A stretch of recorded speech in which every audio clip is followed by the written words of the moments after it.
Quloqdagi shovqinlar bu o'zi aslida nima?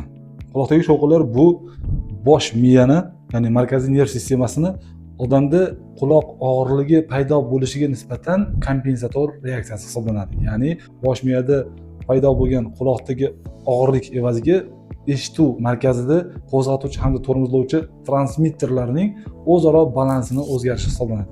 Ya'ni o'sha bemorda eshituv pasaygan sari miyada eshitishni pastiga nisbatan qo'zg'alish kuchayadi va shuning uchun tashqarida yo'q narsalarni, shovqinlarni eshitishga harakat boshlanadi bosh miya tomonidan. Endi buni sabablariga keladigan bo'lsak, buni eng ko'p uchraydigan sabablardan biri o'sha quloq kasalliklari hamda chakka suyagining surg'isimon o'sig'i deymiz. O'sha o'sig'dagi yallig'lanish kasalliklari bo'lishi mumkin. Bundan tashqari bosh miyaga keladigan qon tomirlaridagi yuzaga keladigan aterosklerozlar, ya'ni tomirlarning toriyishi bilan bog'liq holatlar. Bo'yin sohasidagi umurtqalarda yuzaga keladigan osteoxondroz jarayonlar.